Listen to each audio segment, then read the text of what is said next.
écoutez Tech Café, votre rendez-vous sur l'actualité des nouvelles technologies. Nous sommes le 30 mai 2023 et c'est l'épisode 324. Je sais qu'une partie d'entre vous sature des informations sur l'intelligence artificielle et vous savez quoi ? On vous comprend. Et pourtant, c'est difficile de passer à côté d'une actu très dense sur le sujet qui donne le pouls des évolutions technologiques. Alors la semaine prochaine, on va faire une petite pause. On aura un épisode dédié à la WWDC d'Apple. Il y aura sans doute beaucoup moins d'intelligence artificielle et probablement plus de casques. Il y a d'ailleurs les créateurs de Beat Saber qui ont teasé le fait qu'il fallait être à l'affût le 5 juin. Donc à la fois, ça confirme qu'il y aura un casque de réalité virtuelle comme on pouvait largement s'en douter. Et en même temps, ça confirme que ce sera peut-être pas des usages complètement révolutionnaires. On en reparlera, on verra ensemble. Donc on aura ça la semaine prochaine. Mais on se doit évidemment cette semaine encore de vous parler de ce qui a marqué l'actu ces derniers jours dans le domaine de l'IA. Je suis Guillaume Vendée, podcasteur technophile enthousiaste et je retrouve...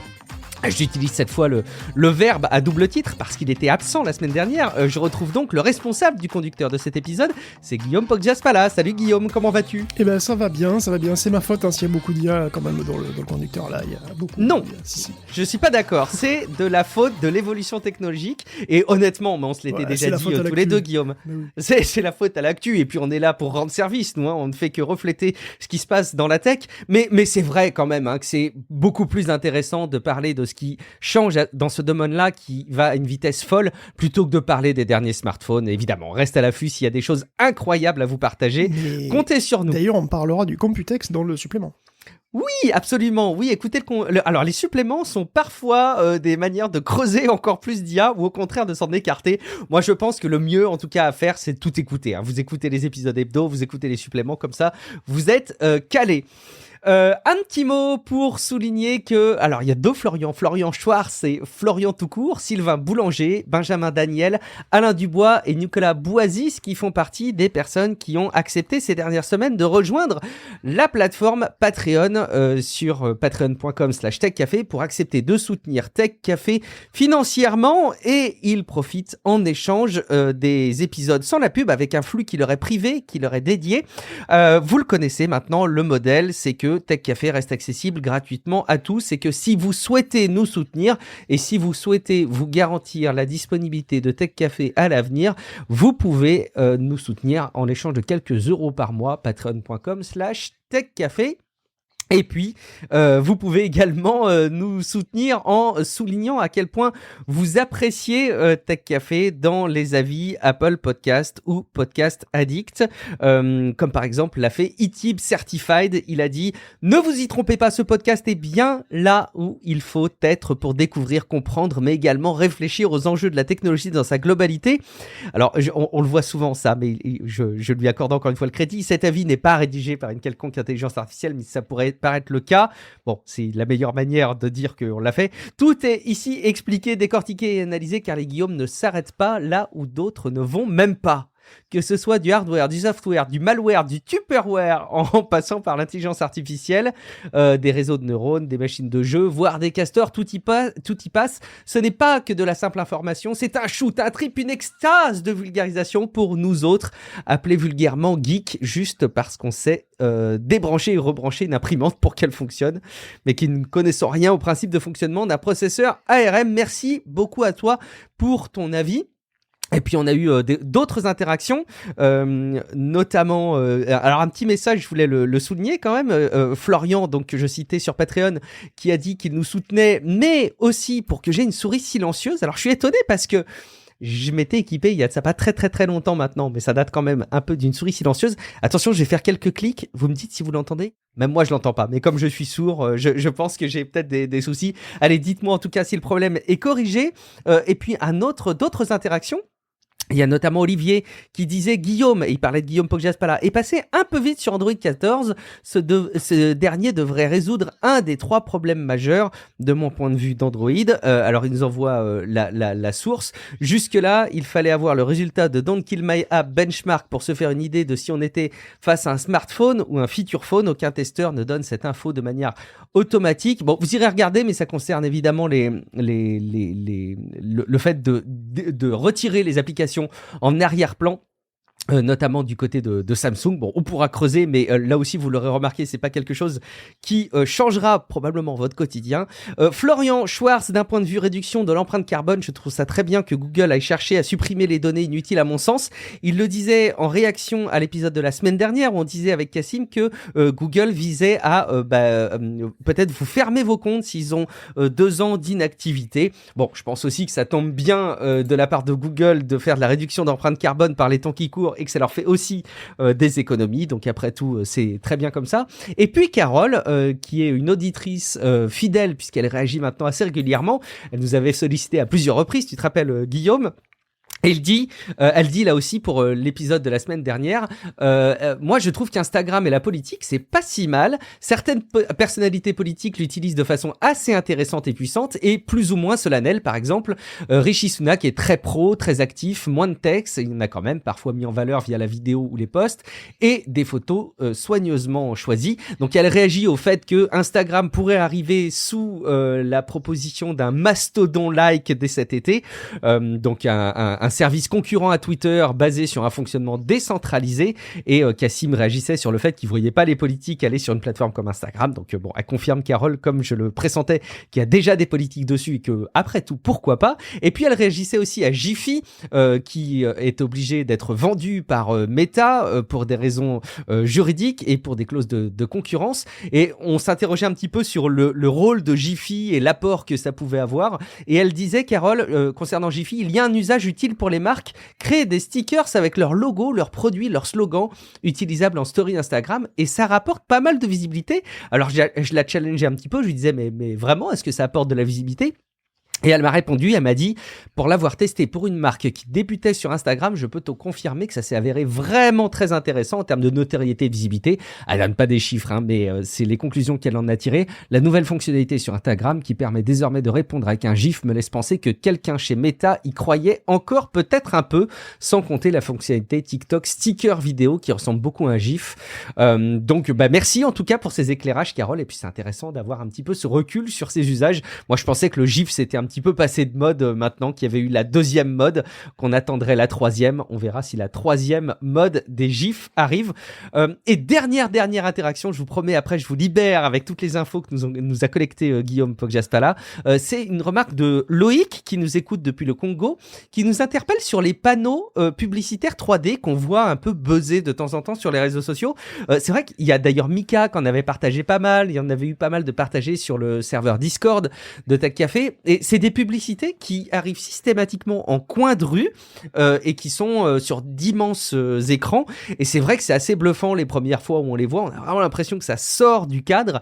Je crois, mais ça méritera qu'on creuse, Loïc, que ce sont simplement des effets d'optique et que ce sont des écrans parfaitement simples et qu'il n'y a pas vraiment de 3D au sens où si on se déplace, il n'y a pas forcément d'effet de volume qui en ressort, mais c'est des utilisations graphiques très intéressantes. On en a parlé très brièvement avant le début de l'épisode, Guillaume, donc je t'attaque à brûle-pourpoint, mais ça mérite peut-être que tu soulignes le sujet et puis qu'on creuse par la suite. On pourrait essayer de creuser, oui. Alors, je sais pas, donc s'il parle effectivement de ces trucs en coin, là, c'est vrai qu'on a l'impression, c'est des coins d'immeubles, et on a l'impression qu'ils sont creusés et qu'il y a quelque chose à l'intérieur. Exactement. Et effectivement, il me semble pas qu'il y ait une technologie 3D spécifique, tu sais, comme par exemple, je sais pas, bon, évidemment c'est sans lunettes, donc ça peut pas être du lenticulaire, parce que si on se déplace, il y a pas, tu vois, cet effet de flou et de dédoublement qu'on peut avoir comme ça quand on se déplace et que ça suit pas le regard, tu vois. Et donc, je pense pas que celui lenticulaire, ça peut pas non plus être une super très haute résolution, parce que là aussi, il y a des considérations d'angles très précis, de zones très précises dans lesquelles le relief apparaît. Donc, à mon avis, non, c'est juste une illusion d'optique dans le sens où, ce sont 2 écrans en coin, effectivement, et les images sont déformées à l'envers de la perspective, si tu veux, tu vois. C'est-à-dire que normalement, si tu envoies une image normale, le chat, il est déformé, tu vois. Là, pour que le chat soit plat, il faut pré-déformer l'image. Et tu envoies l'image déformée à l'envers de la géométrie du truc, et effectivement l'image du coup est plate. Et ça donne quelque chose qui est assez frappant, mais qui est pas strictement quelque chose en relief, je pense pas. Après voilà, je suis pas non plus totalement spécialisé sur le sujet, comme je suis pas trop sur les réseaux sociaux, j'ai pas non plus vu ça buzzer tant que ça. Mais t'es protégé. Je pense qu'il s'agit d'un bel effet d'optique. Et c'est quelque part rassurant, moi, je trouve qu'on arrive à faire des belles choses bluffantes sans pour autant tirer parti de grandes technologies, mais que simplement l'intelligence de l'usage de ce qui existe déjà. Bon, entendons-nous bien, hein, ça reste des superbes écrans, ils sont de grande taille, mais il n'y a pas de technologie vraiment 3D derrière, en tout cas dans la restitution. C'est des écrans qui sont immenses aussi, parce que en général, ils sont fabriqués par petits morceaux. Tu sais, maintenant, on fait des briques d'écrans sans bord, et on peut remettre autant qu'on veut, et donc on peut faire des écrans aussi grands qu'on veut. Ça coûte une fortune, mais c'est tout à fait possible de faire des écrans de la forme qu'on veut, de la taille qu'on veut. Maintenant, c'est impressionnant. C'est magnifique, c'est magnifique. On continuera à creuser s'il y a lieu et on vous en reparlera, mais en attendant, sans autre forme de procès, on va parler des news. Alors, des news à la fois récentes, mais aussi en rattrapage, parce qu'il y a quelques news qui étaient sorties la semaine dernière, qu'on aurait pu relayer, mais qui valaient bien mieux être traitées par Guillaume dans sa veille et avec son regard. Et la toute première en fait partie, parce que c'est quelque chose qu'on a vu sortir un petit peu dans la veille tech et qui était parfaitement bluffant, mais je savais que je raconterais probablement n'importe quoi et on avait d'autres choses à dire et tu t'es forcément, Guillaume, attardé un tout petit peu sur le sujet. Visuellement, c'est bluffant, prenez une photo, étirez des morceaux et l'IA l'a reconstruit pour vous. C'est bluffant, Guillaume. Ben oui, c'est encore une semaine où il y a une pelletée de nouveautés sur l'intelligence artificielle. Il y en a vraiment plein, même de cette semaine, même si ma news peut paraître un petit peu réchauffée. Il y a des choses sur les modèles de langage, il y a des trucs qui vont jusqu'à Minecraft, en passant par des outils graphiques. Il y a vraiment pas mal de trucs et qui sont intéressants. Et donc celui-ci est même conceptuellement intéressant. En plus, d'ailleurs, de préfigurer probablement des outils graphiques qui seront intégrés à Photoshop assez rapidement, j'ai l'impression. C'est ce qui s'appelle DragGAN. Donc en deux mots, drag comme drag and drop, et GAN comme Generative Adversarial Network, donc cette fameuse technique de machine learning. Alors c'est pratique, hein, donc ça se présente comme un outil encore assez rudimentaire, hein, vous chargez une image et vous la manipulez avec des points de contrôle. Donc il y a un volet latéral pour affiner un petit peu tout ça, mais le principe est assez simple. Vous mettez un point de contrôle sur votre image, donc par exemple vous avez une photo de chat, et vous mettez un point de contrôle sur le museau, disons. Bon, ensuite vous déplacez le point de contrôle à la souris et l'image suit. Mais elle suit pas en déformant le museau du chat simplement de manière débile. Non. En fait, l'image se modifie en intégralité pour rester cohérente avec l'anatomie du chat. Donc si vous déplacez le point de contrôle de gauche à droite, disons, le chat il va se tourner, tout simplement pour que le museau suive le point de contrôle, mais que la tête ne se déforme pas. Et sur un visage, si tu prends un coin des lèvres et que tu le relèves, ça va donner un sourire. Si tu relèves un petit peu la frange, la coiffure tout entière va plus ou moins se modifier pour que le tout reste photoréaliste. Et à l'extrême, si tu déplaces vraiment beaucoup un point de contrôle, l'image va changer aussi énormément le sujet lui-même, parce qu'il peut totalement changer de pose. Par exemple, il y a un exemple, c'est une photo de lion, donc c'est un lion couché, si on prend le museau et qu'on le déplace trop vers le haut, comme ça, la tête, elle va pas pouvoir suivre sans que le corps ne suive. Et du coup, le lion va naturellement se lever. Donc on aura une image très différente, mais ça sera quand même un lion. Et donc, tu peux aussi modifier du coup les poses d'une personne, tu peux modifier la forme d'une voiture, la taille d'une montagne, tout est possible et c'est fait en temps réel. Alors comme son nom l'indique, donc c'est un GAN qui est derrière tout ça, donc c'est un type d'algorithme dont on a pas mal parlé, qui a montré qu'il savait produire des images efficacement, depuis This Person Does Not Exist, qui fonctionnait sur ce principe. Et c'était un type d'algorithme qui s'était un petit peu mis en retrait depuis les derniers, donc Midjourney, DALL-E, Stable Diffusion, qui utilisent donc des algorithmes de diffusion qui sont complètement différents, mais qui pourraient revenir en force.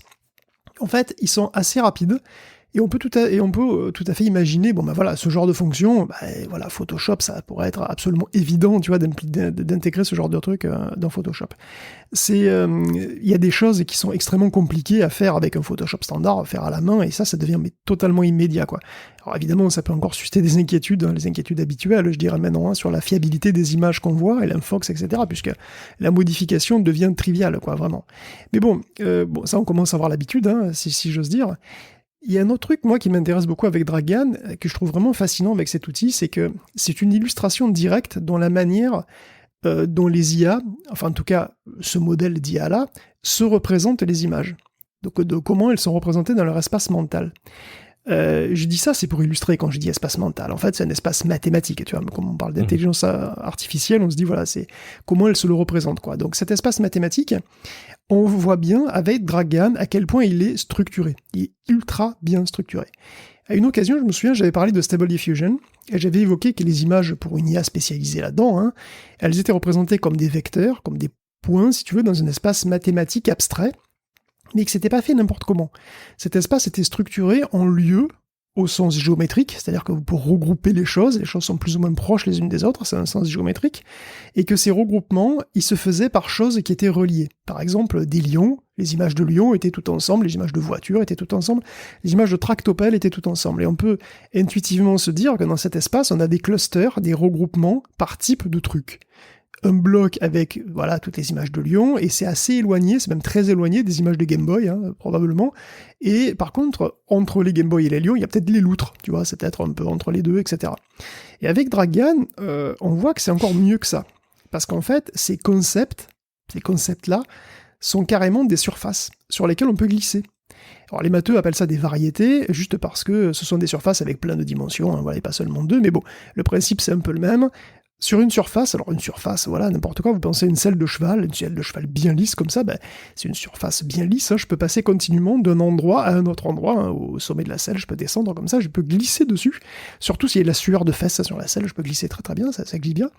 Et donc, avec Dragan, on se rend compte qu'une image donnée, en fait, elle est envoyée sur une sorte de surface, une surface multidimensionnelle, et qu'en déplaçant le point de contrôle, en fait, on se déplace sur cette surface. Et ça nous donne plein d'images différentes, mais elles sont apparentées. Elles sont analogues, en quelque sorte. On ne quitte jamais la surface des chats quand on déplace le museau du chat. Donc c'est fluide, il y a vraiment une grande fluidité là-dedans, mais il y a aussi une contrainte sémantique qui est énorme. C'est-à-dire qu'on a la surface du chat, et on ne quitte pas la surface du chat. Et donc en fait, l'intelligence artificielle structure son espace visuel, à elle, en une infinité d'hypersurfaces qui sont associées à des concepts visuels, en quelque sorte. Et ça, elle a appris à le faire, toute seule, en voyant passer des millions d'images pendant son entraînement. Si elle n'arrivait pas à représenter des concepts par des structures géométriques, du coup, on ne pourrait pas faire ça, on ne pourrait pas conserver la cohérence de l'image. Et donc, je trouve que Dragan montre bien ce voyage, en fait, dans l'espace visuel, c'est l'espace mental du modèle, et je trouve que c'est assez joli. Je trouve ça très beau aussi, la manière dont tu le restitues, honnêtement, je revois en plus les vidéos, moi je pourrais les regarder en boucle en m'imaginant tout ce qu'on pourrait faire avec. Est-ce que tu es en train de souligner que la plus grande qualité des intelligences artificielles et de ces modèles-là que tu décris, ce serait pas le fait qu'ils soient beaucoup plus forts que Marie Kondo pour ranger leurs affaires? Finalement, c'est peut-être ça la conclusion. Oh oui, ils sont capables ils sont capables effectivement de structurer les espaces d'une manière extrêmement efficace. Et c'est le cœur du truc, effectivement. Ouais. Bon, c'est des super Marie Kondo, je le retiens comme ça. Allez, sans continuer, on n'a peut-être pas besoin de Marie Kondo pour trouver des influenceuses, Guillaume. Oui, on l'avait prédit, c'est arrivé cette semaine, un avocat s'est pris les pieds dans le tapis et s'est humilié devant tous ses amis parce qu'il a utilisé ChatGPT. Alors c'est une question de temps, dès le début, on avait parlé, tous les juristes du monde ont eu des étoiles dans les yeux. C'est difficile de se moquer d'ailleurs sur cette histoire, je trouve. Non, mais je vais le faire quand même. Donc, non mais c'est vrai. Les juristes, évidemment, tu vois, tu leur dis, il y a un modèle de langage, il peut s'engouffrer des milliers de pages imbitables, il peut pondre lui-même des milliers de procédures non moins imbitables à ta place. Évidemment, ils ont des étoiles dans les yeux, les gens. C'est normal, moi je les comprends très bien. Mais bon, il faut quand même faire attention, parce que sinon on se retrouve dans la situation de cet avocat qui devait plaider contre la compagnie aérienne colombienne Avianca, et qui a appuyé son dossier avec plein de jurisprudence qui n'existent pas. Voilà. Donc, en fait, ChatGPT avait chopé 6 affaires. Elles sont hallucinées. Voilà, 6 affaires qui ont été hallucinées, inventées, donc par le robot. Les verdicts, voilà, les preuves, tout a été inventé, et le gars avait pourtant demandé au chatbot si les cas qu'il prenait comme exemple étaient, et qui étaient analogues à son propre dossier, étaient réels, est-ce qu'ils existaient bel et bien. Et ChatGPT, il a dit, bah oui, bien sûr que ça existe, évidemment. Bon. C'est comme mon fils quand je lui dis « T'es sûr de ce que tu me dis là ?» Mais bien sûr, enfin, mais oui, c'est vrai. De toute façon, les modèles de langage, en réalité, ils sont beaucoup trop comme nous. C'est-à-dire que nous aussi, perpétuellement, on affirme des trucs, on est sûr que c'est vrai, c'est complètement faux. Ça arrive tout le temps. Ils font exactement pareil. Mais bon, toujours est-il que, comme un humain d'ailleurs, le ChatGPT a été suffisamment assertif pour convaincre le juriste. Il a été rassuré, et donc il a tout mis dans le courrier qu'il a soumis à la cour, et le juge n'a pas trop apprécié. Donc il s'est platement excusé, nul doute que l'affaire fera office d'exemple à ne surtout pas suivre dans toutes les écoles de droit à partir de maintenant tout de suite. Et bon, c'est vrai que ChatGPT qui hallucine, c'est la base, c'est l'enfance de l'or, on en parle tout le temps, c'est un cas un peu plus intéressant parce que l'avocat finalement s'est fait convaincre par le robot, en réalité. Il a eu des doutes, il s'est dit, je suis pas sûr. Il y a une espèce de social engineering de la part du Et IA, il s'est fait social engineer par le robot. Et ça, il a fait confiance. Et ça, c'est très rigolo. Donc, il était influencé directement par la machine. Donc ça, c'est déjà marrant. Mais on peut aller encore plus loin. Parce qu'il y a des chercheurs de l'université de Cornell qui ont montré que les modèles de langage peuvent aussi nous servir à nous influencer pour de bon et à notre insu. Donc ils ont créé, comment ils ont fait? Ils ont créé un assistant à la rédaction basé sur GPT-3, hein, donc c'est une sorte de super autocomplete, tu vois, comme sur votre clavier de téléphone, quoi. Mais au lieu de donner juste le mot suivant, ben, c'est comme le Smart Compose un petit peu de Gmail, quoi. Ça vous donne des phrases entières en fait pour compléter le texte. Voilà, ça vous propose des phrases complètes. Alors c'est classique, d'ailleurs ça va devenir la norme très bientôt, un petit peu partout. Sauf que dans ce cas, les outils ont été volontairement biaisés par les chercheurs. Donc ils ont pris 1500 personnes, hein, et ils leur ont demandé de rédiger un avis sur les réseaux sociaux. Qu'est-ce qu'ils pensent des réseaux sociaux? Un avis qui devait dire donc s'ils avaient une attitude positive ou négative à leur égard. Donc les 1500 sujets ont été divisés en 3 groupes. Donc il y a un groupe test qui n'a pas utilisé de logiciel d'assistance, quoi, hein, donc il a tout écrit à la main. Un groupe pour lequel l'outil était biaisé favorablement à l'égard des réseaux sociaux, hein, et un où il était au contraire biaisé négativement vis-à-vis des réseaux sociaux. Bien sûr, personne ne savait s'ils avaient un outil biaisé ou pas, ou voilà, évidemment. Et ensuite, il y a un panel de juges indépendants qui ont noté le nombre de phrases positives / négatives ou neutres sur le sujet, hein, donc dans les réponses de chaque groupe de 500 personnes. Et si on prend uniquement les réponses écrites, bah c'est assez clair. 53% des phrases dans le groupe où le modèle était biaisé négativement étaient négatives envers les réseaux sociaux, contre 25% dans le groupe opposé, celui avec un modèle qui aime bien Facebook. Donc dans ce dernier groupe, le biais a aussi fonctionné parfaitement bien d'ailleurs. 45% de phrases positives contre 25% négatives pour ceux qui avaient le modèle biaisé positivement. Et dans le groupe contrôle, on avait un truc normal en fait, c'est-à-dire beaucoup plus nuancé. 36% de négatifs, 28% de positifs et 11% de neutres. Donc le modèle semble avoir une influence nette sur ce qu'écrivent les gens, et peut-être même sur ce qu'ils pensent, en tout cas dans un délai court. Parce que juste après le test, on leur a demandé leur opinion sur les réseaux sociaux, et alors que le groupe de contrôle était vraiment très équilibré, puisqu'on avait 33 contre, 35 pour et 32 neutres, le groupe biaisé positivement par le modèle de langage est favorable aux réseaux sociaux à 45%, et le groupe opposé se dit défavorable à 41%. Donc on note aussi que les participants acceptent plus volontiers les suggestions du logiciel si elles coïncident avec leurs propres convictions, ce qui est assez logique, mais il semble y avoir une influence réelle et inconsciente du logiciel sur ce que les gens écrivent, et même, peut-être, sur ce qu'ils pensent. Les logiciels qui écrivent à notre place, ils pensent aussi un petit peu à notre place. Et c'est pour ça que les biais dans les IA sont un sujet aussi important. Les biais que les créateurs d'IA laissent sans le faire exprès dedans, c'est super important, mais il y a aussi potentiellement, du coup, les biais qu'on peut mettre dedans volontairement. Parce que les modèles de langage peuvent devenir des vecteurs d'influence, et des vecteurs d'influence qui sont significatifs, comme on vient de le voir. Donc c'est pas du tout anodin. Et plus généralement, il faut aussi se demander ce qu'on veut laisser écrire aux IA, quoi. Quelle souveraineté on souhaite garder sur notre écrit, et puis finalement aussi sur nos pensées. Ouais, c'est intéressant parce que tu mets en lumière deux aspects qui sont complémentaires quelque part. C'est le fait de se faire influencer par les IA en ayant une vraie méconnaissance de leur fonctionnement avec ChatGPT qui va te raconter un petit peu ce qu'il veut et toi, t'es pas forcément très très au fait de comment ça fonctionne et tu vas le croire sur parole. Et puis quelque chose de beaucoup plus insidieux qui est beaucoup plus difficile à contrôler d'ailleurs quelque part. Dans tous les cas, j'ai quand même le sentiment que ça passe par une meilleure compréhension de ces outils et de ne pas les utiliser à tort et à travers, ou en tout cas pas sans savoir comment ils fonctionnent. J'ai la naïveté de penser que Tech Café contribue humblement à son petit niveau à éduquer les gens au fonctionnement de ces outils-là, pour éviter justement d'être pieds et mains liés sur leurs suggestions. Bon, on verra si ça fonctionne. Il me semblait l'avoir vu dans le conducteur, Guillaume, et peut-être tu m'en voudras pas trop, j'espère, si je casse ton conducteur, mais il y a Corben qui avait mis en avant un outil qui est assez rigolo, un jeu qui permet d'identifier si on arrive à... Il est dans la deuxième section. Il est dans la deuxième section, oui, on en reparle juste après. J'aurais trouvé ça marrant qu'on branche ça ici. Mais allez, les bébés IA, Guillaume. Oui, les bébés, oui, alors c'est vrai, la taille, est-ce que ça compte la taille? Bien sûr que ça compte la taille. Évidemment. Évidemment, parce qu'au plus un réseau de deep learning est petit, au moins il coûte de pognon à mettre au point et à faire tourner, donc oui, sa taille, ça compte énormément. C'est ton dada en ce moment, le minimalisme des IA, quelque part. Et oui, pourquoi? Parce que le minimalisme des IA, c'est super important pour leur démocratisation, en réalité, pour leur prolifération et leur diffusion. Et comme c'est une tendance forte, si tu veux, d'avoir des IA de plus en plus petites et de plus en plus accessibles, c'est hyper important de le voir, parce que aussi, au plus une IA est accessible, au plus tout le monde peut en avoir et au plus tout le monde peut en personnaliser, peut en créer, si tu veux. Et on va aussi en parler avec les Clora juste après. Donc là, si tu veux, je suis tombé sur un article qui est vraiment, vraiment super intéressant, je trouve, puisque ça parle des bébés IA, voilà, tout simplement. Des bébés IA qui pourraient tourner sur des téléphones, mais même qui pourraient tourner sur des montres ou sur des frigos, peut-être. Et bon, le souci, c'est que on se dit, pourquoi pas, faire des modèles de langage, là, on parle toujours de modèles de langage énormes, pour en faire des tout petits. Mais on le sait, ça, on le fait déjà, on fait déjà des tout petits modèles de langage. Tu nous l'as suffisamment relayé. Le problème, c'est qu'en général, ils sont complètement débiles. Et oui, un modèle de langage, en général, c'est gros. D'ailleurs, en anglais, c'est les LLM, les Large Language Model, tu vois. Donc, quand on a un monstre de 100 ou 200 milliards de paramètres, entraîné sur 1000 milliards de mots, voilà, on peut dire large, tu vois, ça se justifie. Et de fait, si on en fait des plus petits, ils sont souvent nuls.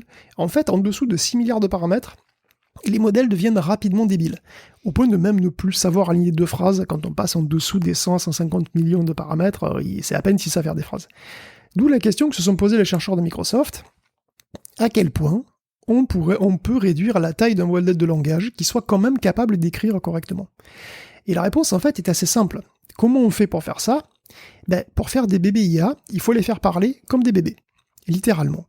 Alors le truc, c'est que d'habitude, mais c'est vrai, je te jure, mais c'est absolument fascinant. Attention. Le truc, c'est que d'habitude, on entraîne toujours les modèles de langage comme les GPT et compagnie, là, sur des montagnes de textes extrêmement disparates. On les nourrit de tout Wikipédia, par exemple. On leur fait lire tout Wikipédia. Alors c'est bien, mais du coup, les modèles sont confrontés à un vocabulaire qui est extrêmement riche, avec une très très grande variété de tournures de phrases, de structures grammaticales, d'expressions, et surtout aussi une masse énorme de faits à retenir. Et devant toutes ces structures, toutes ces informations, les modèles les plus petits sont submergés. Ils arrivent à rien.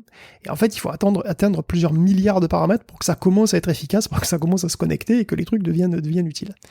Mais si on les entraîne sur un Skyblog, par exemple. Alors, si on les entraîne sur un Skyblog, je sais pas, mais ça doit être à peu près la même chose. Parce que, qu'est-ce qui se passerait si on entraînait les IA sur des histoires pour enfants, disons de 3 ou 4 ans, un petit humain de 3 ou 4 ans, ça n'a pas un énorme vocabulaire, ça comprend que des histoires assez simples en général, ça disserte pas des problèmes ontologiques que pose la non-localité en physique quantique, tu vois, c'est quand même assez rare. Les chercheurs ont donc demandé à GPT-4 de créer un dataset de milliers d'histoires pour enfants, des milliers, de 3 ou 4 paragraphes chacune. Ils ont appelé ça Tiny Stories, et il est relativement petit, et il comprend un vocabulaire de 1000 à 1500 mots. Et c'est très très loin des 50 000 mots par là qu'utilisent les modèles standards. Et donc ensuite, dessus, ils entraînent des modèles de langage de poche, vraiment, entre 1 et 35 millions de paramètres, c'est-à-dire typiquement 1000 fois moins gros que les standards, que les Llama, les Palm et compagnie. Bon. Et bien le scoop, c'est que même les plus petits modèles arrivent à faire des phrases, et qu'à partir de 25 à 33 millions, on a des modèles qui sont cohérents, qui commencent même à montrer des signes de logique, qui peuvent continuer les histoires de manière cohérente, etc. Alors quand on parle de logique, je parle pas de trucs mathématiques compliqués, je parle de trucs basiques, par exemple. Stéphanie voulait un chat ou un chien, mais ses parents ne veulent pas de chien. Donc elle aura un chat. Bon. Donc parce qu'elle peut pas avoir de chien. J'ai suivi l'histoire, ça va. Voilà, tu vois. Et c'est ce niveau de logique-là. Donc c'est pas vraiment des maths avancées, mais quand même, il faut pouvoir le faire. Et ces petits modèles, aussi incroyablement légers qu'ils soient, ils en sont capables et c'est carrément surprenant. Donc ils testent aussi les modèles qui sont très peu profonds, avec un seul bloc décodeur, une seule couche, quoi, si tu veux, et ils testent pour voir un petit peu ce qui est le plus important. Et certains modèles sont si simples qu'on peut suivre en direct quel mot active quel neurone. Ils sont beaucoup plus interprétables, en fait, que les gros machins, ce qui est aussi un bel exemple. Donc évidemment, vous allez me dire que si ChatGPT vous parle comme un enfant de 3 ans, ça le rend tout de suite moins désirable. Tu vois, sauf si t'es Gulli. Voire même... Voilà, c'est voir, j'ai ça à la maison, quoi. C'est bon, j'ai pas besoin de ChatGPT, quoi. Et bon, c'est vrai, mais ce qu'il faut retenir, c'est qu'en fait, faire de très très gros modèles n'est pas forcément une fatalité. Surtout si on veut faire un modèle plus spécialisé. En limitant la diversité et le vocabulaire d'une IA à un domaine très très spécifique, on peut conserver une très bonne qualité sur ce domaine-là, tout en réduisant énormément la mémoire et la puissance nécessaires pour le faire tourner. Et finalement, est-ce qu'on a besoin tout le temps d'un modèle qui sait tout ? Tu vois, si c'est un assistant de code ou un truc qui fait que de la biologie ou qui fait qu'une doc technique particulière, vous n'allez pas souvent lui poser des questions sur l'histoire irlandaise, la philosophie kantienne ou l'art contemporain, quoi, tu vois, donc pourquoi pas ? Donc, Si on associe des modèles spécialisés aux techniques de compression dont on parle souvent ici, on peut parfaitement faire des modèles compétents qui tournent sur des montres connectées, quoi. Sans compter que ces modèles sont tellement petits qu'ils peuvent être aussi entraînés en quelques heures ou quelques jours sur un matériel qui est vraiment très très modeste. Et en fait, pratiquement tout le monde peut en créer un. Et donc c'est aussi un moyen de démocratiser des IA, même si c'est des IA beaucoup plus spécialisées. C'est quand même très intéressant. Alors, deux choses. D'une part, le parallèle qu'on peut faire une fois de plus entre notre évolution en tant qu'humain et les évolutions technologiques. Moi, j'y fais encore une fois des parallèles probablement un petit peu hâtifs, mais c'est intéressant de voir qu'on en découvre aussi quelque part sur notre fonctionnement en tant qu'être humain avec les IA, ou plutôt dans ce cas-là, l'inverse. Mais oui, je crois beaucoup en la versatilité de ces solutions pour les rendre beaucoup plus utilisables, beaucoup plus démocratisées. Et quelque part, je me dis que c'est aussi un signe d'évolution intéressant quand en technologie, on commence à aborder la rationalisation des outils qu'on développe en se disant, on n'a peut-être pas besoin d'avoir à chaque fois des trucs à watt 1000 milliards de paramètres pour faire certains fonctionnements et avoir certains usages qui le nécessitent pas, quoi. J'aime beaucoup cette approche. Mais oui, une IA Skyblog pour pas cher, du coup. Bah oui, du coup, c'est beaucoup plus efficace. Trouvez-nous des analogies dans les commentaires. Je sais pas si le Skyblog est l'exemple le plus moderne, mais il y a probablement plein de supports comme ça qui mériteraient d'avoir des modèles de langage avec moins de paramètres pour être produits. Allez, Cullora, Guillaume, Cullora. Oui, mais aussi, mais pourquoi pas, c'est vrai. Bon, alors c'est vrai qu'il y a encore 2 articles dont je voulais parler, mais puisqu'on parle de compression et de démocratisation des IA et des modèles de langage en particulier, on peut parler de que j'aime. Cullora. Je te coupe, mais c'est rigolo parce que dans le conducteur, Guillaume, je vous fais des confessions, hein.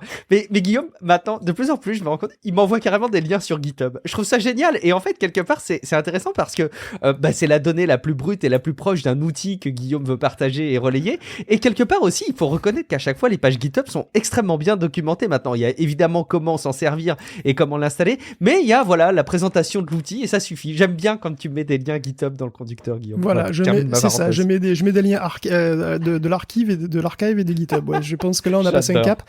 Je sais, désolé. Non, mais je ferai plus, tu vois. Si. Non. Bon, ça va. Non. C'est pas une demande cachée de ma part. Ça va. Bon, enfin, en tout cas, ouais, les Cullora. Alors, c'est quoi Cullora ? Cullora, c'est pour Quantized LoRa. Donc, un LoRa, on a déjà parlé, mais il faut le dire encore sans doute. Hein, c'est Low Rank Adaptation, ça veut dire. Et c'est un concept assez simple, en fait, c'est un adaptateur pour une IA. Donc voilà, ça a décollé avec Stable Diffusion. Donc imaginez que vous avez un modèle qui produit des images très jolies, en particulier des images de chat qui sont très satisfaisantes, mais vous êtes fan de chartreux. Voilà, vous aimez les chartreux, je vous comprends. Le chartreux, c'est un chat qui est racé, noble et élégant, avec sa robe bleue et ses yeux dorés comme ça. C'est en plus un chat patient et affectueux, c'est un chat très doux. Vous êtes un homme de goût qui aimait les chartreux et vous voulez des modèles de Stable Diffusion qui rendent vraiment hommage à ces magnifiques animaux. Donc, je m'attendais à ce que tu nous expliques d'où vient le mot chartreux, mais tu vas pas aller jusque-là.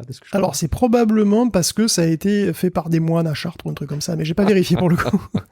Donc, mais c'est vrai, la prochaine fois, je vérifierai parce que je me fais piéger sinon. Donc, après avoir amassé 28 gigaoctets d'images de chartreux, vous avez 2 choix. Soit vous réentraînez complètement votre modèle de Stable Diffusion, donc vous le fine-tunez, comme on dit, et à l'arrivée, vous avez un nouveau modèle complet de 4 gigaoctets, ou un truc du genre, qui va vous faire mieux des chartreux. Soit vous entraînez un adaptateur. Un truc qu'on va coller sur le modèle de base pour lui rajouter plus d'infos sur comment sont gaulés les chartreux.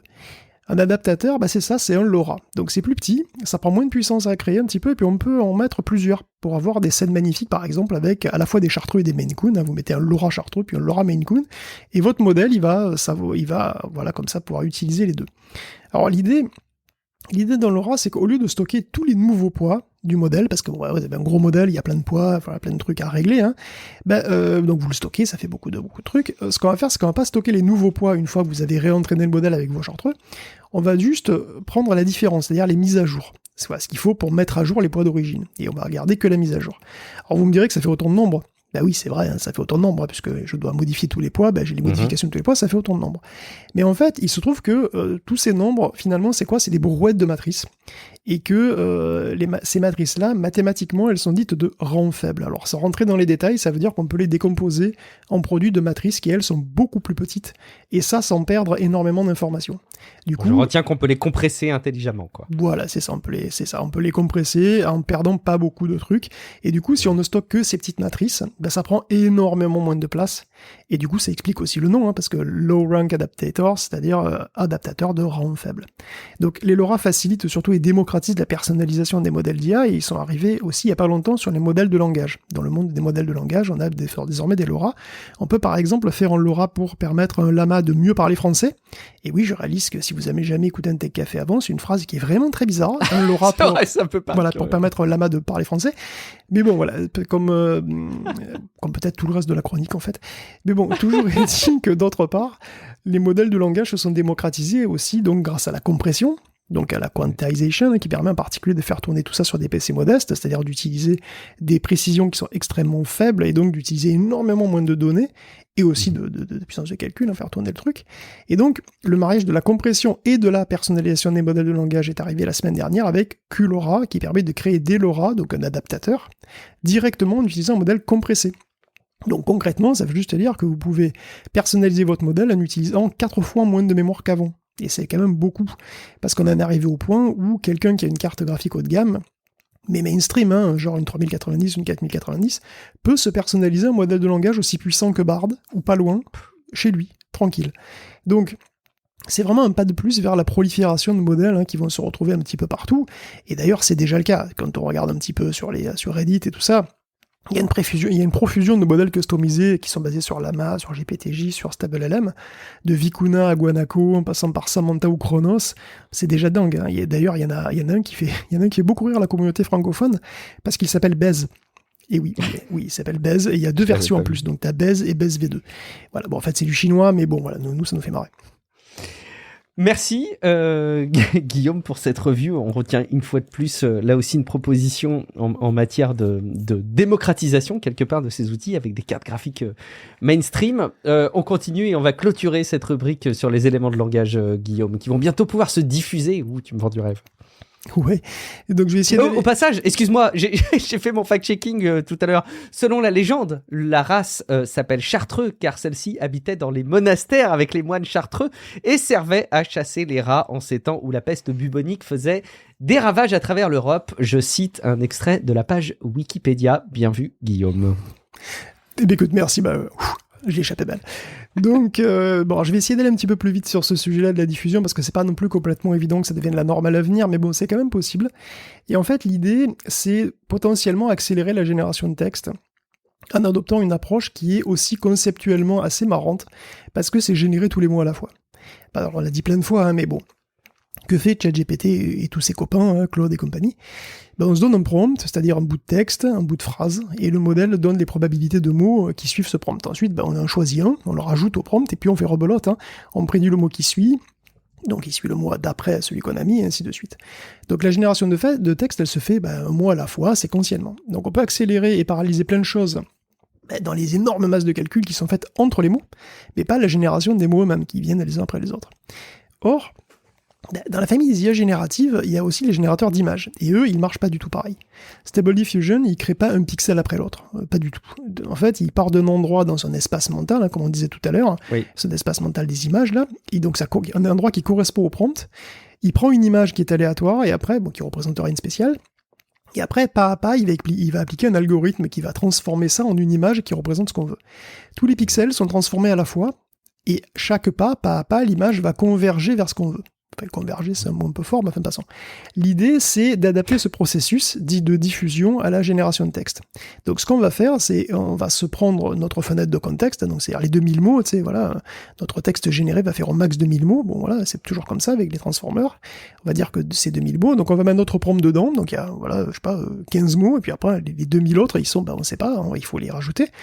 Et donc, on va rajouter des mots aléatoires, comme pour les images, on va rajouter des mots qui veulent rien dire, on va rajouter des mots aléatoires, on va faire pareil, et après on va appliquer un algorithme qui va modifier les 2000 mots d'un bloc.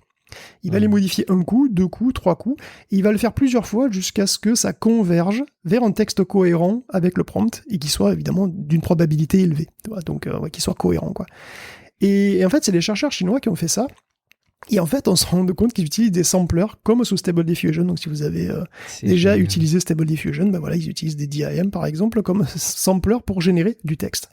Et c'est assez dingue. Et ça a le potentiel d'accélérer encore la génération de texte, d'être plus efficace, parce que du coup, on peut tout paralléliser. Alors, c'est à confirmer, c'est vraiment tout neuf, mais bon, voilà, c'est quand même assez intéressant.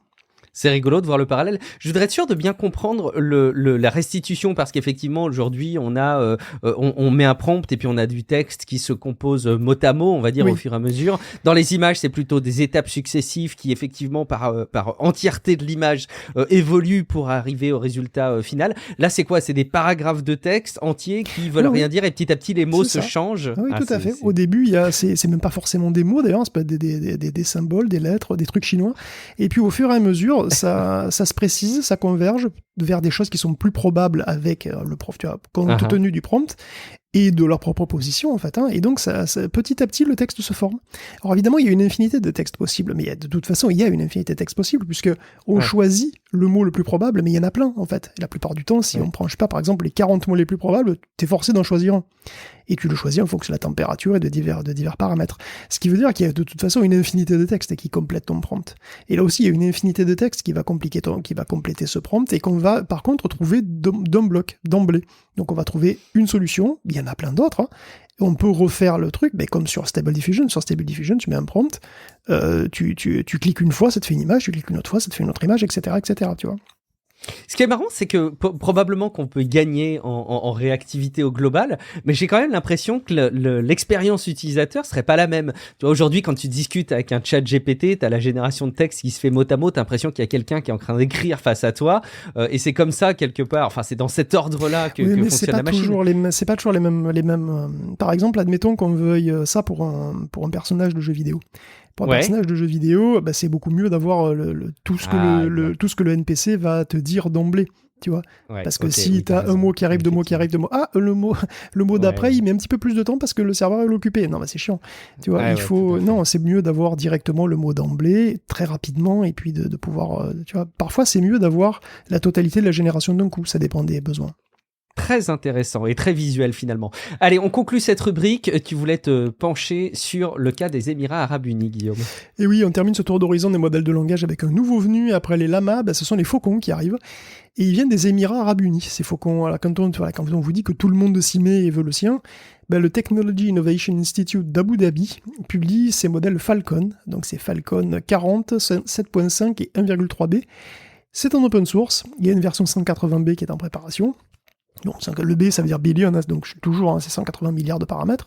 Ces modèles ont été relativement peu chers à entraîner, puisqu'apparemment ils disent que ça a coûté que 40% de la puissance demandée par un chinchilla de Google, par exemple.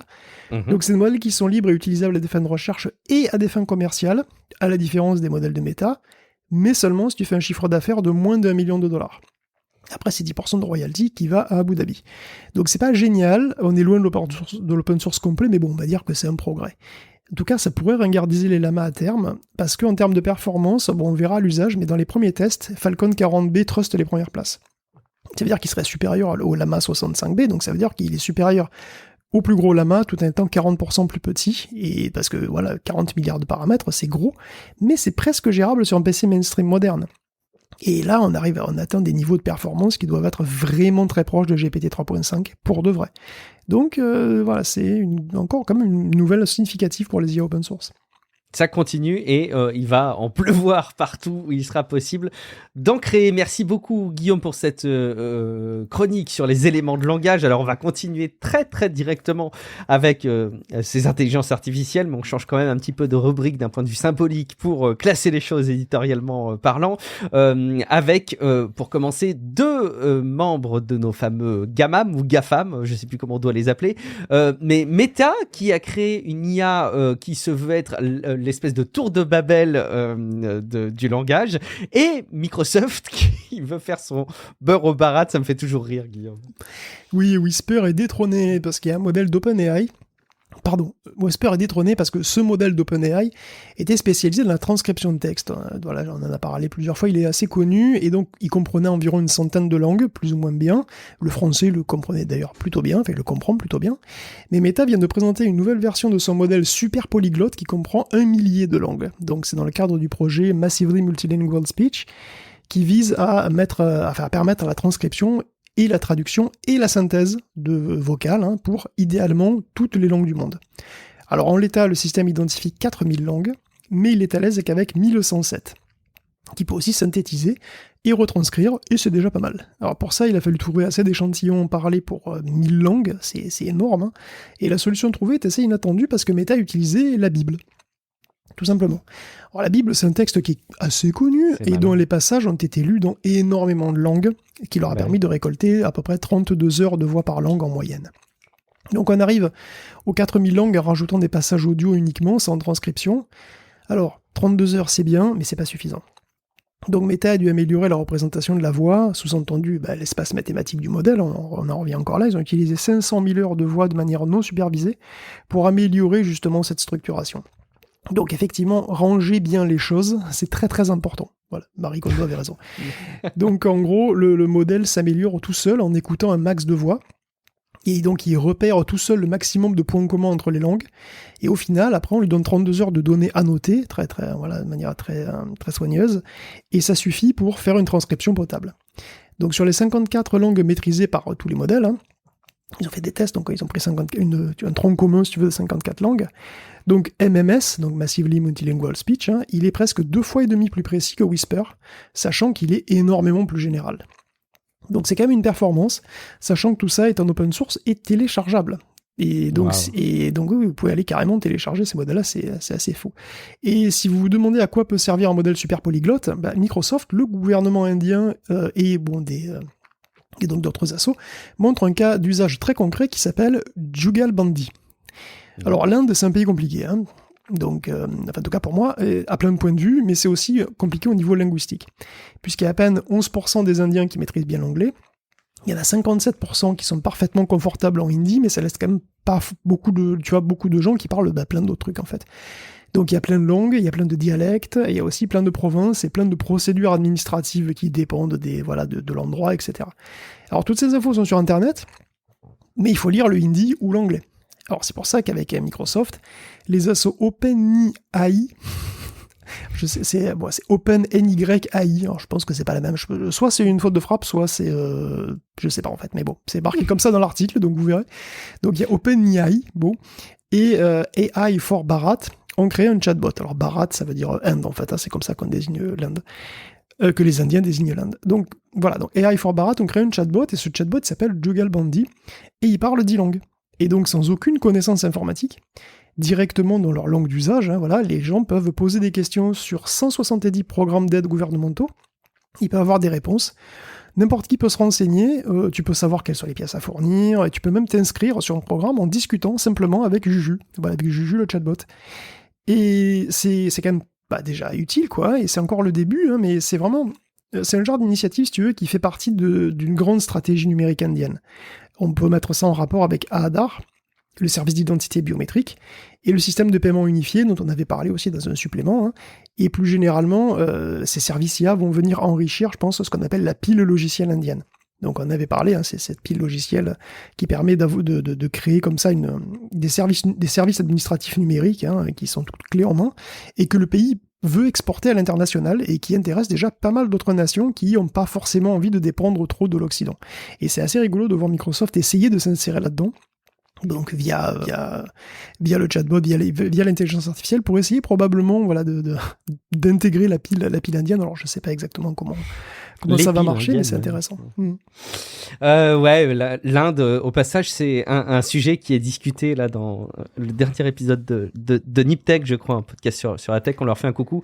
Il y a Mike qui est un petit peu en voyage d'affaires en Inde et ils discutaient ensemble de l'Inde, et je crois que c'était Ben qui répliquait en disant qu'il avait un ami qui lui avait appris: si tu as compris comment fonctionne l'Inde, c'est que tu ne l'as pas vraiment compris de par sa complexité. Ça laisse imaginer le potentiel que peuvent avoir ce type de services, ils peuvent se répandre un petit peu partout. Et puis je trouvais ça juste rigolo, je reviens sur Meta avec son IA omniglotte, c'est rigolo de voir que quelque part la Bible joue le même rôle que la pierre de Rosette en son temps pour bon, évidemment on n'est pas en train de déchiffrer des hiéroglyphes, on est en train d'aider au pont entre les langages, mais enfin bon, c'est intéressant. Allez, Guillaume, une petite interprétation de l'intelligence artificielle sous un angle de la petite amie, de la confidente, hein, ça nous rappelle d'autres histoires qu'on a déjà relayées à ce sujet.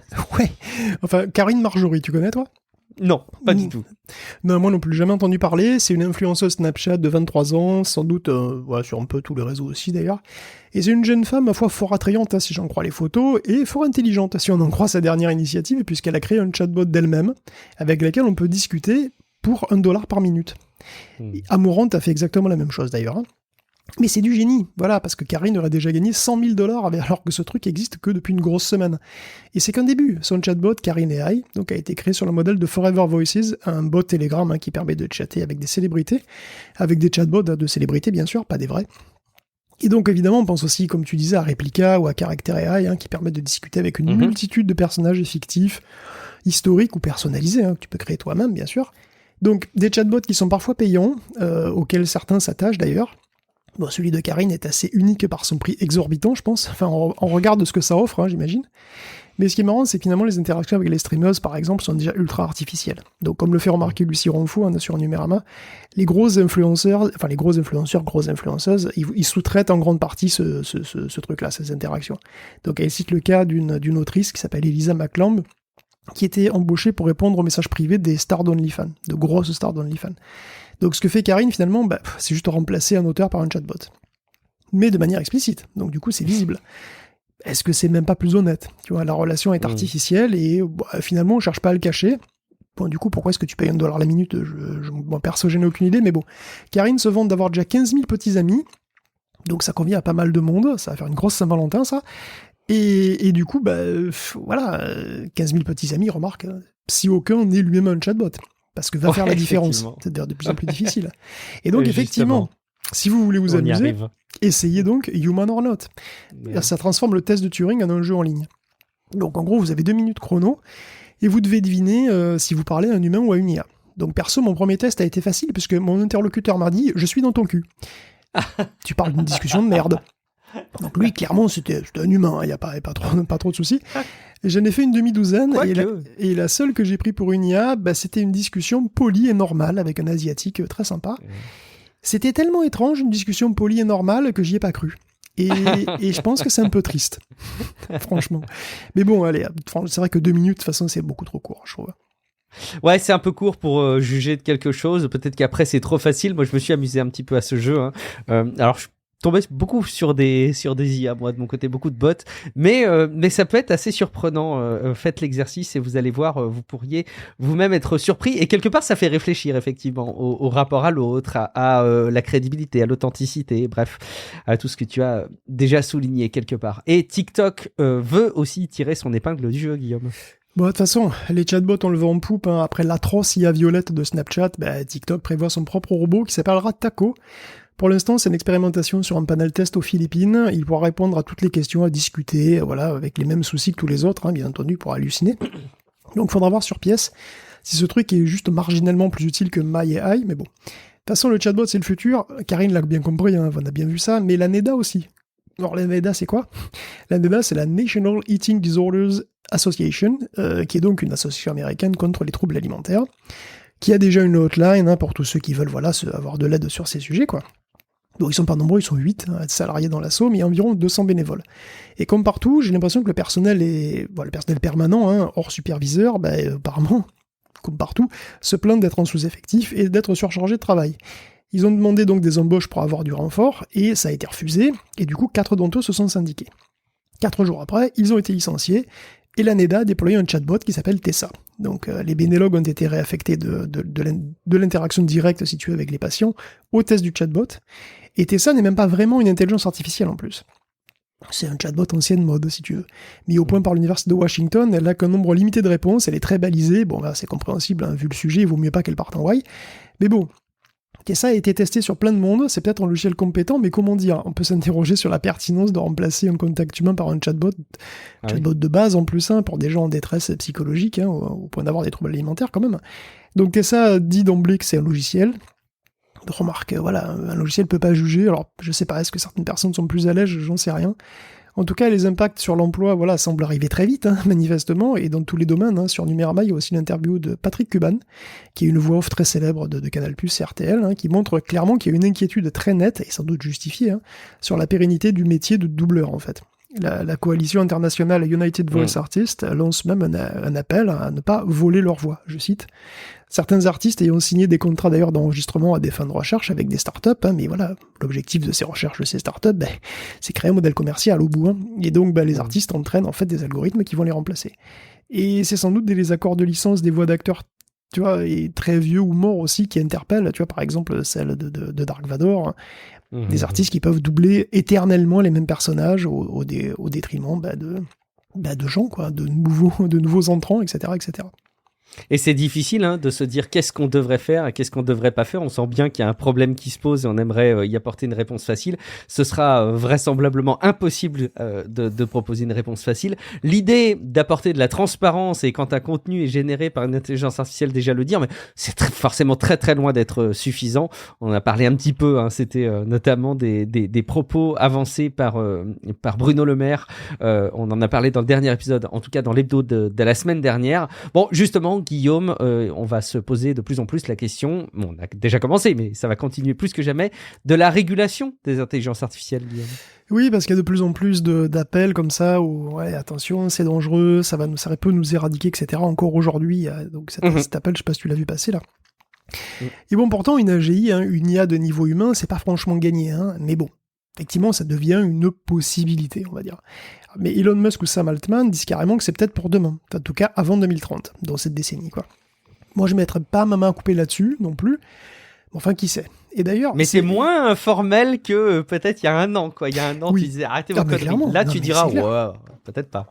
C'est clair. Moi, il y a un an, il y a un an ou deux, clairement, j'aurais jamais imaginé que ça puisse être possible. Là, j'y crois pas, mais bon, c'est pas, possible, écoute, tu vois. Qui sait. Mais ce qui est frappant d'ailleurs, c'est qu'Altman, le CEO d'OpenAI, a donné une conférence à Londres, à University College, et dehors, il y avait des étudiants qui manifestaient contre les AGI, contre les super-intelligences. Un film d'anticipation. C'est incroyable. En 2023, on a des scènes de science-fiction où des étudiants authentiquement inquiets militent pour que les grosses boîtes tech ne développent pas d'IA de niveau humain.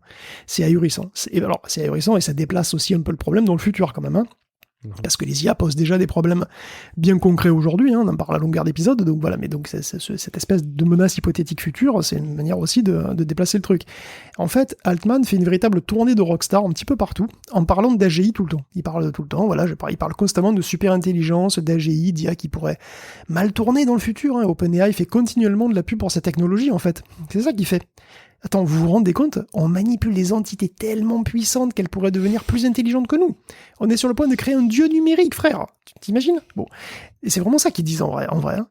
Et donc, en termes médiatiques, ça les propulse au même niveau que les inventeurs de la bombe atomique. Voilà. Même ambivalence, même toute puissance. Voilà. Du coup, ce sont des démiurges, ni plus ni moins. C'est vrai que démiurge, c'est pas trop mal comme image de marque. Moi, ça me plairait aussi. Mais bon. Je sais pas s'il y a un équivalent comme ça dans les avancées technologiques d'un truc qui pourrait être présenté comme ça de manière tellement anxiogène et en même temps tellement concrète pour le grand public que on en fait la promotion en alertant entre guillemets. L'association avec la bombe atomique, c'est. Mais la bombe atomique, personne. Il l'a fait aujourd'hui. Enfin, il est fait aujourd'hui même dans l'appel en quelques mots là qui a été fait par qui a été signé par je sais pas combien d'acteurs du secteur. Là, il y a l'association directe. Oui, mais. Le parallèle sur la bombe atomique, pour moi, il est valable dans une certaine mesure, mais tu n'as jamais eu la crainte que le grand public s'approprie une bombe atomique, tu vois. Là, demain, potentiellement, c'est ça aussi qui fait d'autant plus peur si on prend au pied de la lettre des avertissements, c'est que on pourrait imaginer que ces intelligences artificielles, elles se répandent de partout, tu vois. Une bombe atomique, il faut encore, des ressources technologiques pour la créer, c'était pas évident au niveau d'un État, machin. Là, on a déjà des entreprises privées qui sont pas des entreprises privées les plus énormissimes qui soient, même si évidemment OpenAI c'est gros, et on le voit bien au fil des épisodes, c'est des ressources technologiques qui peuvent demain se répandre sur beaucoup de machines à la fois, quoi. Bon. Oui, après, le lama il est pas dangereux, quoi, tu vois. Oui, je comprends bien. Disons que moi je trouve que c'est aussi beaucoup une opération promotionnelle en réalité, ça tient quand même pas mal. Et puis finalement Altman joue un jeu assez classique en réalité, parce qu'il y a environ 2 semaines il a appelé les pouvoirs publics à réguler le secteur de l'intelligence artificielle. Régulez-moi. Ouais. Ah oui, régule-moi plus fort. Mais pas trop. Devant le passé, apparemment, il veut se faire réguler fort, mais il y a quand même un mot, tu sais, un mot de secours. Devant le Congrès, il a dit qu'il serait sage que les politiques s'attachent au problème et appellent à C'est vrai qu'on l'a pas relayé la semaine dernière. Ça. Hein, voilà, il a dit ça. Et donc, évidemment, les politiques présents ont apprécié, hein, mais il faut pas se faire d'illusions. Altman fait comme les autres grands patrons. Il appelle à légiférer comme lui voudrait qu'on légifère. Les grandes boîtes ne sont pas contre faire des lois, hein, à condition que ce soit elles qui les écrivent. La preuve, il a dit la semaine dernière que si l'Europe régulait trop, d'une manière trop sévère, à leur goût, la boîte pourrait se retirer du territoire. OpenAI pourrait quitter le territoire. Une demi-menace assez classique, hein, que Facebook a brandi de nombreuses fois d'ailleurs. Et un jour plus tard, il a tweeté qu'il avait eu des conversations très productives, n'est-ce pas, voilà, avec les responsables, et qu'il n'avait pas l'intention de partir. Alors, des projets pour réguler les IA, il y en a plein, hein, attention, tout le monde va en faire. Donc il y a entre autres, hein, il y a le Conseil de l'Europe, il y a l'OCDE, les Nations Unies, il y a le GPAI, et bien sûr il y a le AI Act de l'Union Européenne. Et tous ces projets, certains sont moins bien partis que d'autres, hein, pour avoir une influence en tout cas mondiale. Le GPAI n'est pas très actif, on va dire. Les Nations Unies font ce qu'elles peuvent dans un monde qui est toujours plus polarisé et désuni, quoi. Et bon, au milieu de tout ça, finalement, le AI Act, de nous, hein, de l'Europe, est plutôt bien positionné. C'est un truc qui cuit depuis 2021, donc c'est un peu précurseur. Ça doit s'attaquer à un truc assez large, hein, aussi bien la reconnaissance faciale, ou la police prédictive, ou les IA génératives, et donc, c'est quand même assez puissant. Après, on est loin d'une entrée en vigueur effective, hein, de tout ça, mais on est en bonne position pour inspirer d'autres pays, et les États-Unis en particulier. Et l'Europe pourrait considérer que ChatGPT est une technologie à haut risque. Pourquoi pas ? Après tout, c'est un système opaque, capable de créer de la désinformation à la chaîne, par exemple, hein, ou de plagier des styles littéraires. Encore tant d'autres choses, donc va savoir, tu vois. Donc les règles européennes pourraient aussi demander de la transparence sur les données utilisées pour l'entraînement, sur l'énergie consommée, sur l'architecture ou la taille du modèle. Autant d'informations qu'OpenAI ne divulgue plus. Et bon, probablement que sinon, ça pourrait être délicat pour lui, tu vois, parce que c'est quasiment certain que GPT-4 a été entraîné sur des données protégées par copyright, hein, ça, il y a très peu de doute. Donc j'ai l'impression qu'Altman fait une certaine forme de lobbying, mais après, vous inquiétez pas, il est sans doute aussi assez mégalo. C'est un mec qui gravite autour des courants du long-termisme et de l'effectif altruisme, hein, des idéologies qui sont controversées, hein, partagées par pas mal de stars de la tech, hein, d'Elon Musk à Sam Bankman-Fried. J'en avais un petit peu parlé. Ouais. Altman est par ailleurs fondateur d'une autre initiative assez étrange, le WorldCoin, et la World ID au passage. Alors si ça c'est pas mégalo, le but c'est de créer une monnaie et un système d'identification biométrique mondiale. Voilà, c'est donner accès aux cryptos à toute personne sur Terre, je cite. Donc WorldCoin c'est une crypto en fait tout simplement, et World ID ça permet de vérifier qu'une personne est une personne et pas un bot, hein. C'est une empreinte de l'iris qui est stockée sur une blockchain qui permet de s'authentifier en tant qu'humain. Enfin, c'est pas directement l'empreinte de l'iris, c'est un H, quoi, de l'iris, mais bon. Les iris des gens seraient scannés par des orbes, des bouboules, quoi, qui prennent la photo, voilà, prennent la photo de ta tête aussi, et qui extraient les caractéristiques avant de créer une idée unique, qui est opposable pour prouver que tu es pas un bot. Alors, normalement, d'ailleurs, ça sert qu'à ça. Donc, il n'y a pas de données personnelles qui sont stockées, tout ça. Le truc existe depuis 2019, quand même, hein. Mais il y a déjà eu pas mal de soucis. La boîte a fait un forcing dans les pays à très bas revenus, en Afrique et en Asie, il y aurait de la contrebande d'iris, déjà. Bon, WorldCoin est revenu dans l'actu dernièrement parce que c'est pas fini, loin de là, hein. Ils ont levé 115 millions récemment, ils veulent encore augmenter le nombre d'orbes disponibles. Et tout ça, c'est très très éloigné de l'intelligence artificielle, enfin bon. Sauf si les IA d'OpenAI ont pris tous les boulots et que le monde entier est au revenu universel payant WorldCoin. Deux boîtes fondées par Altman, d'ailleurs. Donc ça va le futur tout à fait attrayant. Ouais, je me réjouis et je pense que le point Godwin des développements technologiques autonomes touche souvent, Guillaume, aux produits armés, hein, des robots comme ça qui seraient armés, sans doute une vision assez dystopique, pourtant pas si impossible que ça. On va terminer cette rubrique sur ce type de sujet, Guillaume. Oui, puisqu'on est dans le truc rigolo et marrant des futurs dystopiques. Il y a un documentaire CBS qui est quand même assez fort, qui révèle que l'armée américaine est en train de tester un F-16 autonome en combat. Donc c'est un avion de chasse, hein, donc un F-16 piloté par une IA qui s'avère meilleur que certains pilotes chevronnés, contre lesquels elle a simulé des escarmouches comme ça. Et tout ça est totalement logique, hein, je veux dire, on fait des voitures autonomes. Comment l'armée, qui utilise depuis des années des drones de plus en plus sophistiqués, pourrait ne pas être en train de développer des appareils automatisés ? Bon. Donc il existe déjà des hélicoptères, hein, qui sont quasiment autonomes, les Black Hawk, qui est quasiment autonome dans le sens où tu le pilotes avec Google Maps, quoi. Tu cliques là où tu veux qu'il aille, et puis après il s'occupe du reste. Je suppose que si tu lui dis de taper là, il va taper là, quoi. Donc les militaires interrogés et un responsable de la DARPA en particulier, donc peu de doute, hein, concernant le futur de la guerre. Ça serait étonnant qu'il n'y ait pas sur le champ de bataille du futur des essaims de drones, des escadrilles d'avions, des tanks autonomes, voire peut-être même des soldats robots, quelle que soit la forme qu'ils pourront prendre. Alors pour être complètement juste avec les robots, c'est même pas clair que ce soit forcément pire s'ils sont programmés pour respecter à la lettre les lois de la guerre.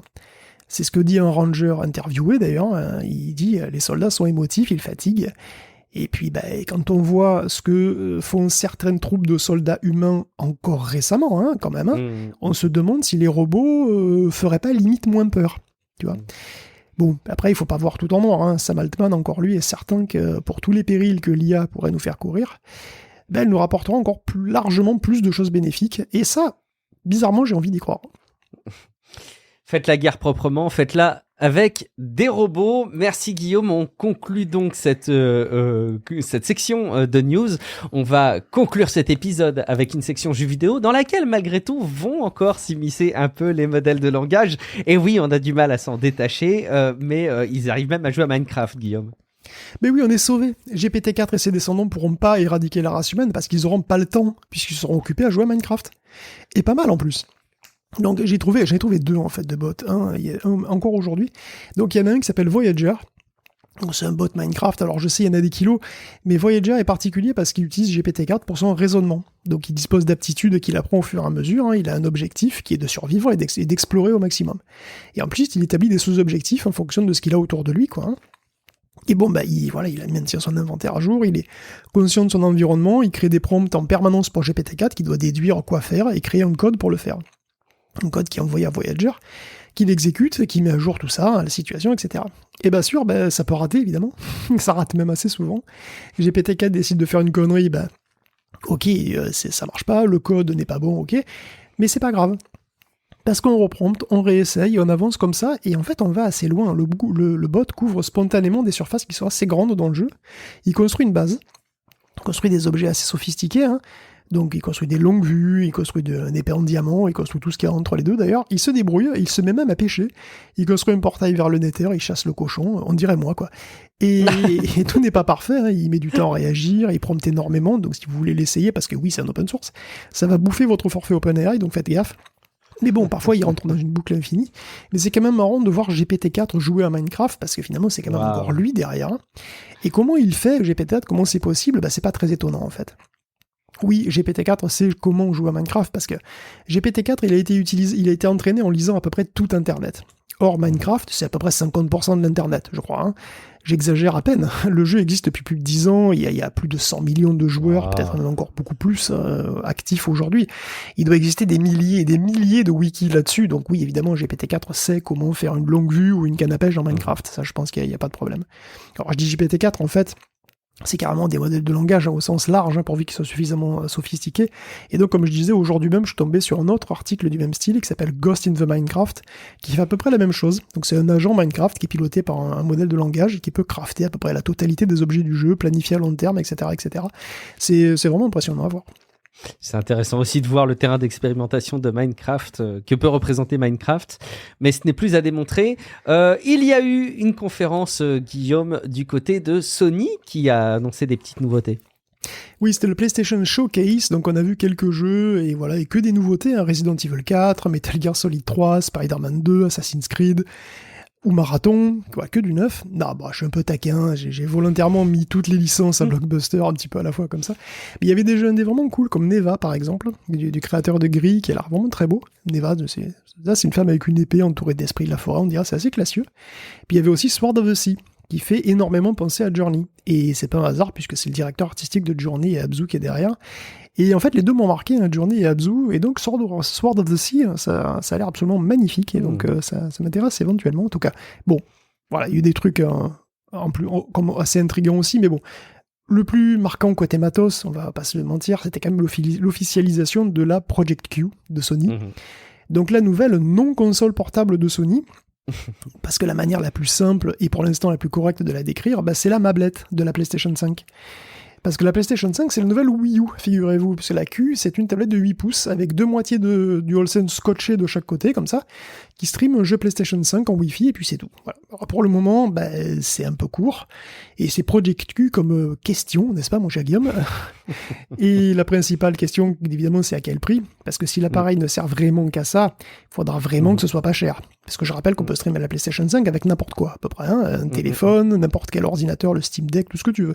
Donc, y compris avec une manette avec les retours haptiques, enfin les vraies manettes de la PS5, quoi. Tu peux les utiliser sur un smartphone, sur une tablette toute conne. Donc, tout à fait. C'est vrai que la plus-value... Du coup, si l'appareil coûte le prix d'une tablette standard de cette taille, et ça part à 200 balles, hein, sa pertinence s'évapore immédiatement. Donc, je sais pas.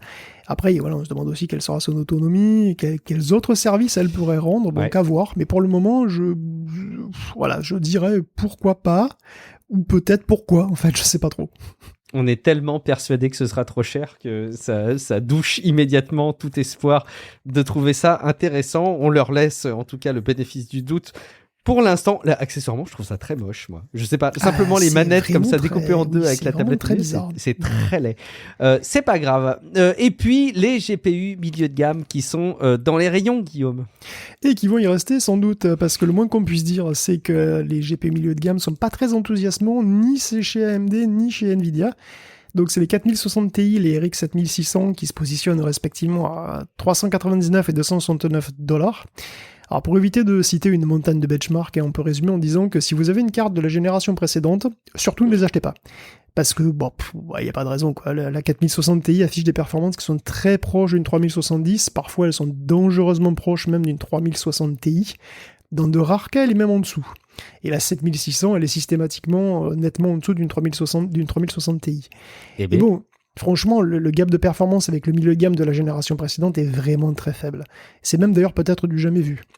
En général, on a l'habitude de voir des cartes de même gamme sortir à des prix assez proches, mais offrir vraiment plus de puissance de génération en génération. Cette fois, c'est vraiment très très très mesuré.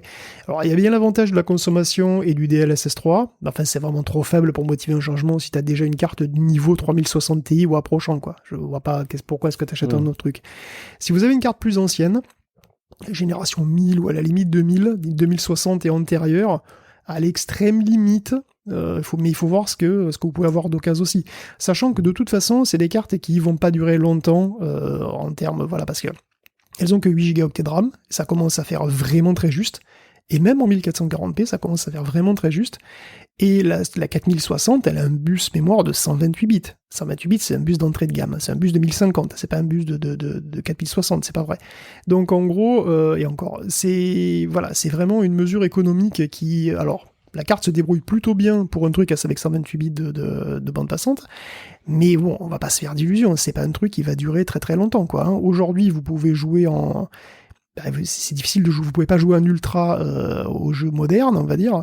Vous pouvez jouer en normal, c'est bien, mais bon, dans 2 ans, l'ultra d'aujourd'hui, ça sera le normal de dans 3 ans, quoi, tu vois, ou dans 2 ans même. Donc, ça commence déjà à s'essouffler beaucoup, la RX 7600 encore plus. En résumé, il n'y a pas vraiment de quoi grimper au rideau, quoi, hein. C'est pas vraiment très cher, mais c'est pas vraiment très bien non plus, quoi. Le conseil conso qui laisse de marbre Guillaume Poggiaspala, vous aurez en tout cas son regard et ses préconisations si vous voulez vous équiper ou si vous envisagez éventuellement de remplacer votre matériel. Merci infiniment Guillaume d'avoir repris les commandes de la préparation de ce conducteur et des chroniques de cet épisode hebdomadaire de Tech Café. C'était un grand plaisir de te retrouver.